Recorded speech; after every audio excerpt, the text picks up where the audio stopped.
Whose streets? Our streets! Whose streets? Our streets! Whose streets? Our streets! The Ontario we want! Ontario we want! Ontario we want! Ontario we want! Ontario we want! Ontario we want! Ontario we want! Ontario we want! Ontario we want! Ontario we want! Ontario we want! Ontario we want! Ontario we want!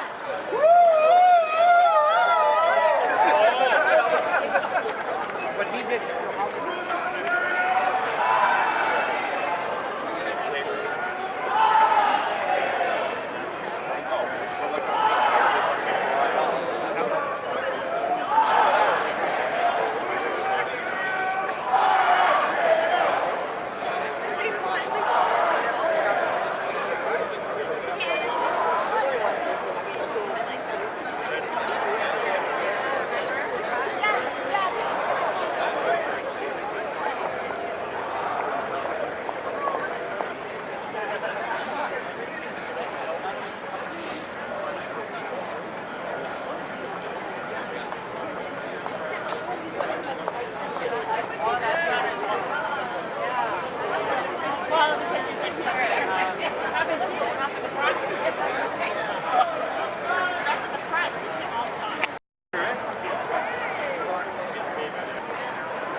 Well, only that. Fairness!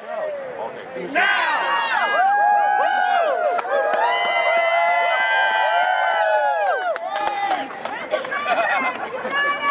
Never be defeated! We'll never bow! Fairness! Now! Fairness! Now! What up, sisters and brothers? My name is Muhammad Ali, the socialist vocalist, and I want to make sure that we're loud and that everybody in that building can hear us. So I'm going to get us all going with a little piece. It's called Precarious Work. Sing it if you know it. You the people, stand up.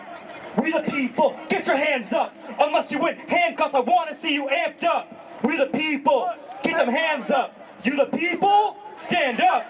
We the people, get your hands up. Unless you in handcuffs, I want to see you amped up. We the people, keep them hands up. Yo, you work at Mickey D's? What's it like there? You work at Starbucks? How's the child care? Is she babysat? Where your wages at? Rent, food, utilities, are you making that? Does your hard work seem to have an odd worth? Do your arms hurt? Man, does your car work? Do you ride the train across the whole city maps in the first 2 hours making that back? Now, how much are you worth as a whole? Does $11 an hour seem a little bit low? I mean, did you even know? Did you ever think if we all walked out, it's closing in a blink? All called in sick? Who would stock the shelves? Bosses took over, would they do it just as well? Does the clothing sell itself, putting dollars in their pockets? Nah. Does the cash register the profit? Ha! You the people, stand up. We the people, get your hands up. Unless you in handcuffs, I want to see you amped up. We the people, get them hands up. You the people, stand up. We the people, get your hands up. Unless you in handcuffs, I want to see you amped up. We the people, keep them hands up.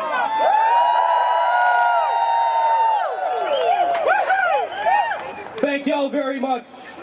Thank you. Sisters and brothers, thank you so much for being here today. This is a great day that marks the steps forward in the fight for decent work and good jobs for all in this province. We have an incredible opportunity before us with the provincial government reviewing labor law, employment standards, and pay equity. We can unite this province like never before and effect the kind of change that will last for generations. I want to thank you again for coming up. We've got a few great speakers that have come up. First, I want to introduce you to the new President of the Ontario Federation of Labour, Brother Chris Buckley. Give him a warm round of applause. Chris Buckley is going to make sure the fight for 15 and fairness drives its way right through Queen's Park. Thank you, brother. Thank you, sister. Sister and brothers, look at this crowd today. Look at this crowd. And I'm telling you right now, as your newly elected president of the OFL, we're going to fight for positive change like I told you yesterday. And we're going to continue to come back here. And I suggest those people that live in our house start listening.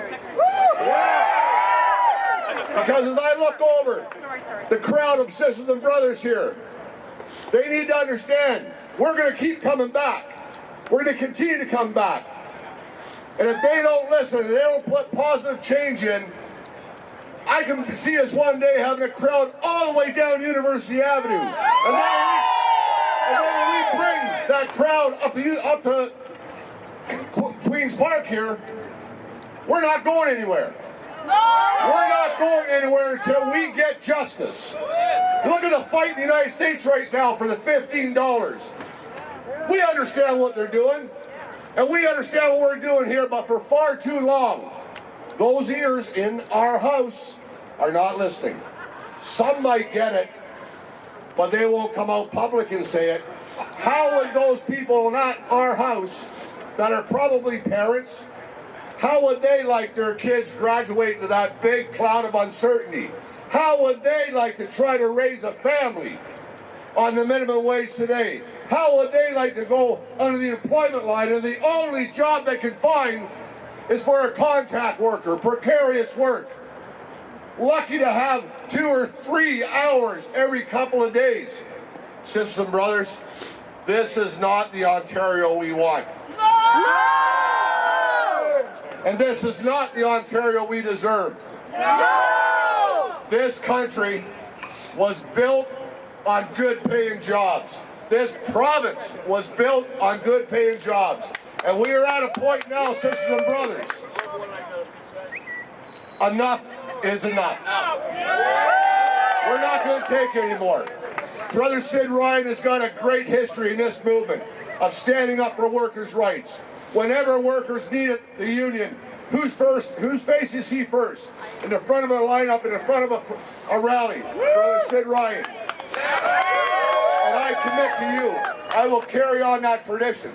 Yes, we have different styles, very similar visions, but there'll come a point when I'll run out of patience, and I know I'll have each and every one of you with us. So, sisters and brothers, I know there's a number of speakers. I'd really like to take all of you right in the front door and get some answers, but we know that's not going to happen. But I'm not going to guarantee you, sisters and brothers, that's never going to happen. Remember, we're going to fight to improve the lives of workers and their families right across this province, and we're never going to give up that fight. And we will remind people what good paying jobs, unionized jobs bring to every one of our communities across the province and across the country. And we're going to remind people that this fight is just not about our family. It's about every worker, every family, regardless if they're unionized or not. So thank you, sisters and brothers, and let's keep up the fight. We will get there someday. Coming out to support the Common Front. This is a practical example of what we've been talking about on that convention floor for the past 3 days.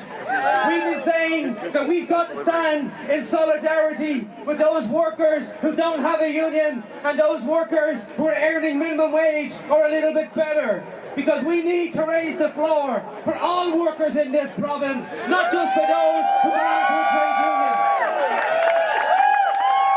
I want to say that I don't have any confidence that the Liberals are going to move on employment standards. I really don't believe it at all.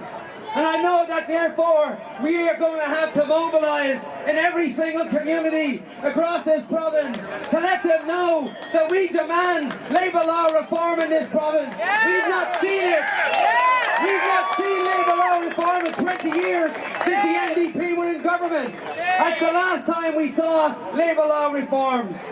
And why do we need that, my friends? We need it because, as I said a few moments ago, 1.7 million workers in this province, that's 1/3 of the workforce, earn either minimum wage or $4 within the minimum wage. You cannot raise a family on that kind of a wage, my friends. You cannot send your children to university. We see some of the students here today, and it warms the cockles of my Irish heart to see you coming out and standing in solidarity with workers and standing in solidarity with low-wage workers. But think about it. Think about it. How can the working class send their children to university on $15 an hour when they're graduating with $30,000 and $40,000 of a debt load? There's something seriously wrong with this system, sisters and brothers. This is the richest country in the world. 17 OECD countries have got free university. Why can't we have it here in Canada as well?